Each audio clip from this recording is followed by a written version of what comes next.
Pernikahan di ujung penantian.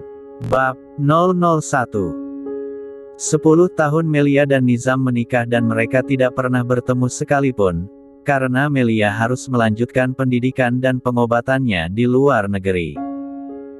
Dan di saat Melia kembali, pernikahannya harus disembunyikan. Yuk kita simak cerita Melia dan Nizam sama-sama, pasti seru dan bikin terharu. Melia menyaksikan dengan tatapan sinis suaminya di depan sana.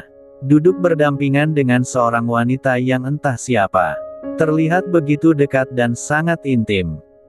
Malam ini adalah malam penyambutannya sebagai dokter bedah umum di Rumah Sakit Medistra. Sebuah pesta kecil diadakan untuk dia di salah satu kafe di dekat rumah sakit.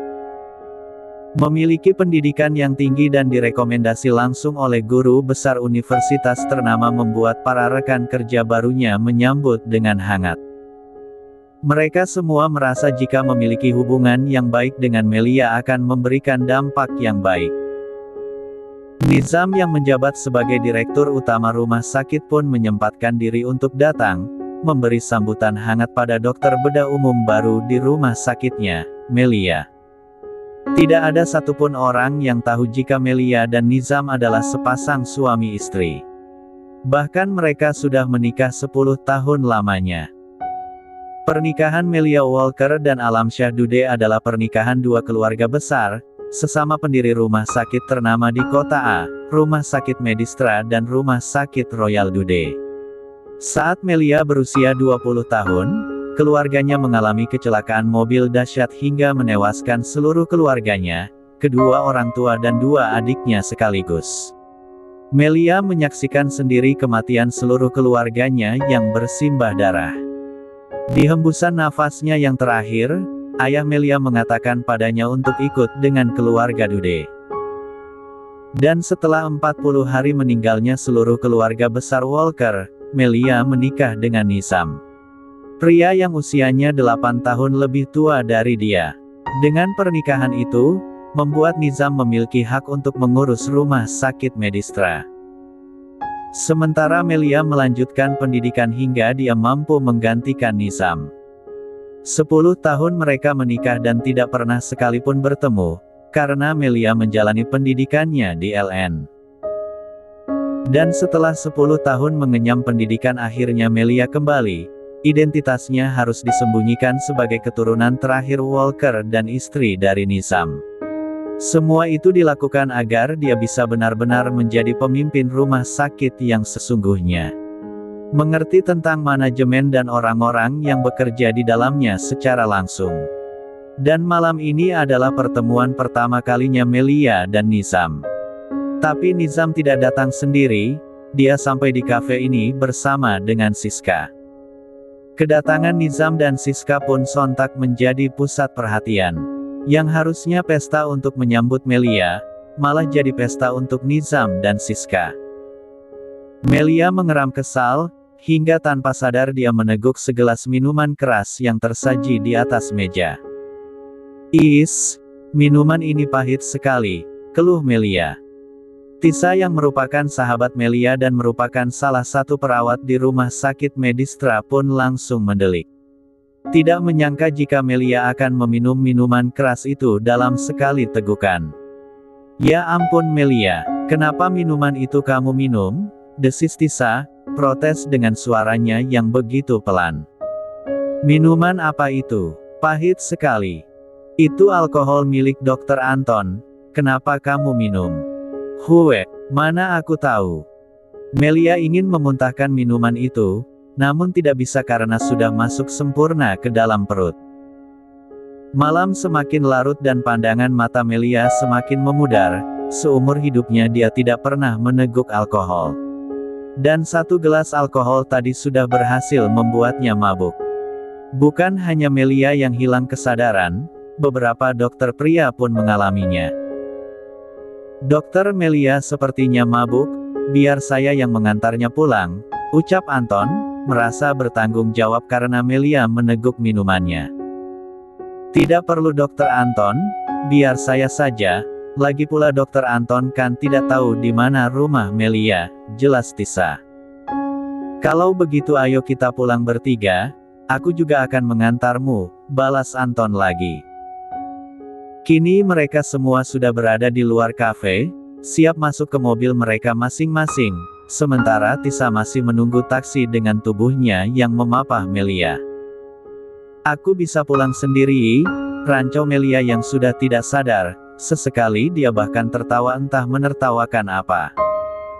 Biar aku bantu membawa dokter Melia, tawar Anton. Dia hendak menyentuh Melia namun urung saat tangannya tiba-tiba dicekal oleh Nizam. Biar aku yang antar dokter Melia pulang, aku mengenal keluarganya, pungkas Nizam dan tidak ada yang berani melawan. Bukan hanya Siska, bahkan semua orang melihat heran atas apa yang dilakukan oleh direktur utama mereka. Nizam yang dikenal dingin dan begitu acuh dengan segala hal, kini begitu peduli pada dokter bedah umum itu. Cih, batin Siska. Dia terus menyaksikan mobil Nizam yang mulai menjauh. Siapa kamu? Siapa kamu? Kenapa wajahmu mirip sekali dengan pria menyebalkan itu? Rancau Melia. Dia bergelayut di tubuh pria asing ini, mengamati baik-baik wajahnya yang begitu mirip dengan Nizam, suaminya. Dengan mata yang terasa berat itu Melia terus memperhatikan, bahkan hingga membuat jarak mereka begitu dekat. Sementara Nizam hanya diam, membiarkan wanita mabuk ini berbuat semaunya. Hahaha, ya ampun, wajahmu mirip sekali dengan kanebo kering itu, celetuk Melia lagi, kemudian dia tertawa dan memukuli dada Nizam. Sumpah, Melia mabuk dan dia tidak akan ingat apa yang sudah terjadi malam ini. Jangan-jangan kamu memang benar Nizam. Iya kan? Kamu Nizam kan? Melia menangkup wajah Nizam menggunakan kedua tangan dan kembali memperhatikan. Tidak mungkin, kamu bukan Nizam. Kemarin saja pria itu tidak menyambutku di bandara, lalu untuk apa dia di sini? Hahaha iya, sepertinya mataku sudah rusak. Lia, mataku rusak, Lia, mataku rusak. Sang supir yang mendengar nyanyian istri tuannya itu pun mengulum senyum, susah payah menahan agar tidak jadi tawa. Sedangkan Nizam sudah pusing sendiri dibuatnya. Gunakan jalan pintas, titah Nizam pada sang supir. Dia ingin mereka segera sampai di rumah. Maaf tuan, kita pulang kemana? Ke rumah tuan? Ke apartemen Nyonya Melia atau pulang ke rumah utama? Tanya supir itu. Rumah utama adalah rumah keluarga besar Dude. Di sana tinggal kedua orang tua Nizam dan 3 adik-adiknya. Nizam tidak langsung menjawab, dia memikirkan bagaimana baiknya. Pulang ke rumahku, putus Nizam kemudian dan sang supir menganggukkan kepalanya patuh. 15 menit perjalanan dan akhirnya mereka sampai.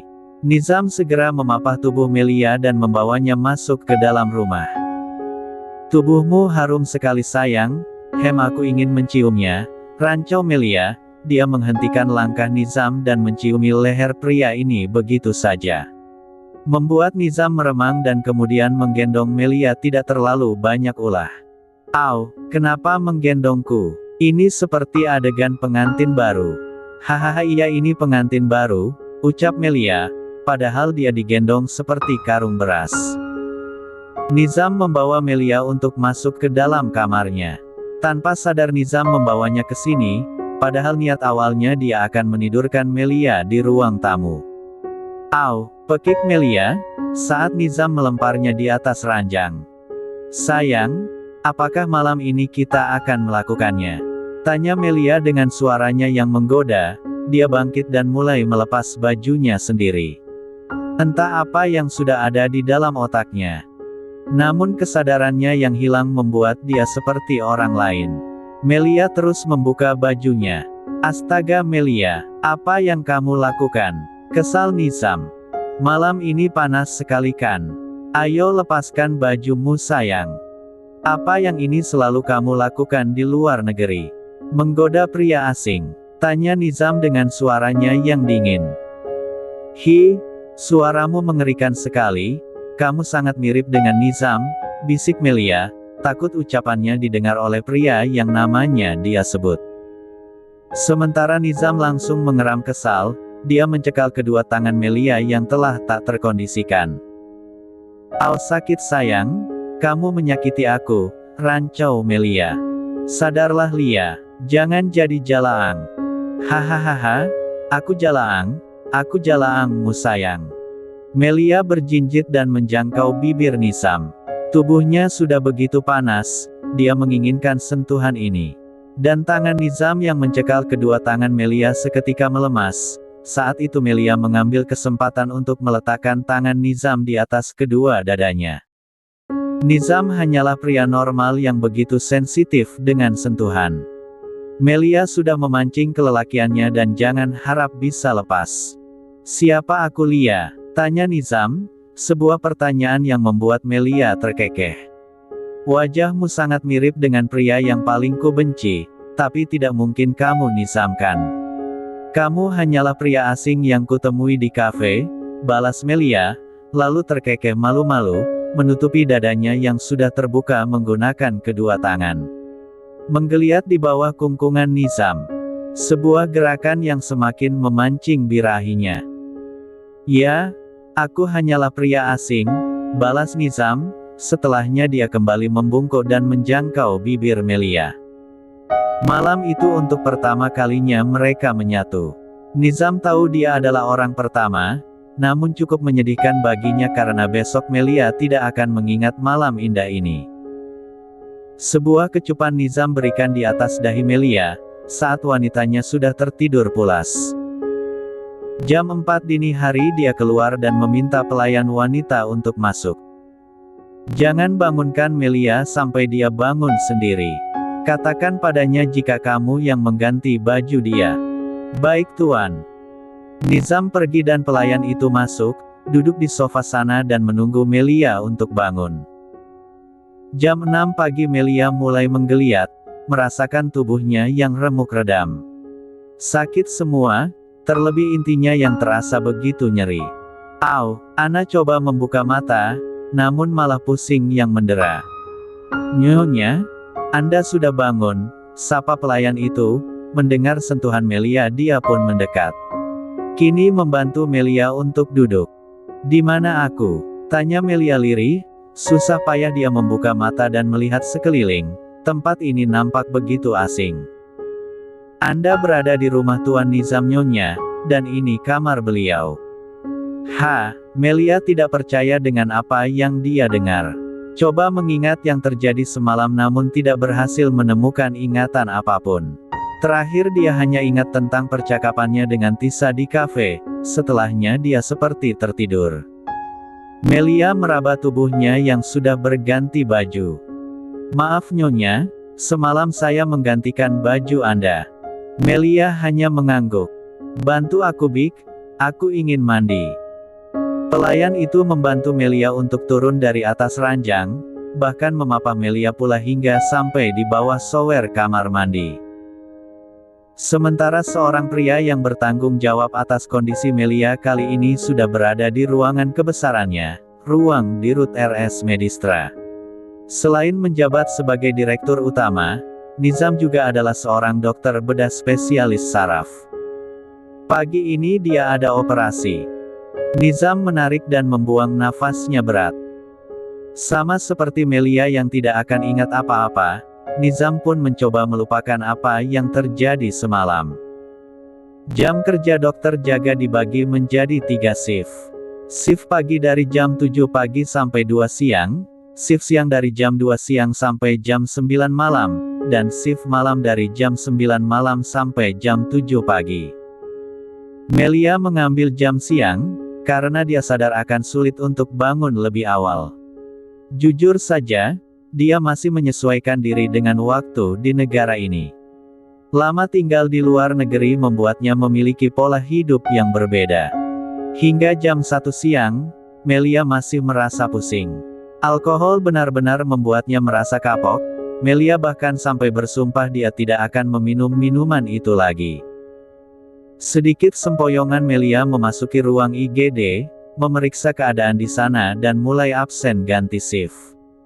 Dia datang tepat waktu, namun karena ini adalah hari pertamanya bekerja tentu saja tetap menjadi bahan omongan. Harusnya Melia datang lebih awal. Siska yang juga ada di sana pun datang mendekat pada Melia yang sedang mengisi buku absennya. Memperhatikan si anak baru dengan tatapan remeh. "Kamu sangat berpendidikan, tapi tidak tahu etika," ucap Siska. Dia adalah dokter senior yang sangat disegani. Dokter bedah spesialis ortopedi. Kedatangannya membuat para perawat yang ada di sana langsung menunduk hormat. Namun tidak dengan Melia. Secara susunan struktur organisasi Melia memang lebih rendah dibandingkan Siska. Namun secara aturan yang berlaku mereka tetaplah sama-sama karyawan di rumah sakit ini. Melia tidak mau tunduk, apalagi terima begitu saja saat dia dihina seperti ini. "Apa maksud Anda, Dokter Siska?" tanya Melia menuntut penjelasan. Dia tidak segan membalas tatap. Tisa yang baru datang dan melihat adegan itu pun langsung melotot, buru-buru mendekati Melia dan menunduk hormat pada Siska. "Dokter Melia, Anda dipanggil Dokter Anton." Bohong Tisa, ingin memutus tatapan tajam keduanya.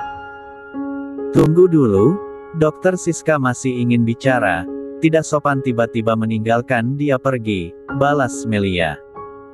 Sebuah jawaban yang membuat Siska tersenyum miring. "Lihatlah dirimu Dokter Melia, sangat kacau di hari pertama kerja," sindir Siska. "Kacau bagaimana? Aku baik-baik saja. Datang terlambat apa itu baik-baik saja? Aku tidak datang terlambat, bahkan aku terlalu cepat 2 menit. Cih, jadi seperti itu ajaran yang kamu dapatkan di luar negeri. Mabuk dan bekerja sesuka hatimu. Pekerjaanku baik-baik saja, kenapa Anda menyerang sisiku yang lain? Dimanapun aku mengenyam pendidikan itu bukan urusan Anda." "Melia," desis Tisa, sungguh dia ingin melerai perdebatan ini. Siska bukan orang sembarangan, selain dokter senior, keluarganya juga memiliki saham di rumah sakit ini. Cukup berpengaruh hingga banyak yang mensegani dia. Sementara Melia hanya dokter baru, sungguh kekuatannya akan kalah. Tisa dan Melia saling mengenal sejak mereka sama-sama menjalani pendidikan di LN, namun mereka berbeda jurusan. Tisa pun kembali lebih dulu ke negara ini. "Baiklah, kita lihat kerjamu hari ini," balas Siska. Setelahnya dia pergi meninggalkan ruang IGD dan kembali berkeliling. Pergi dengan raut wajah angkuh dan menatap rendah pada Melia. Sungguh Melia sangat geram melihatnya. Ingin sekali dia menjambak rambut wanita itu.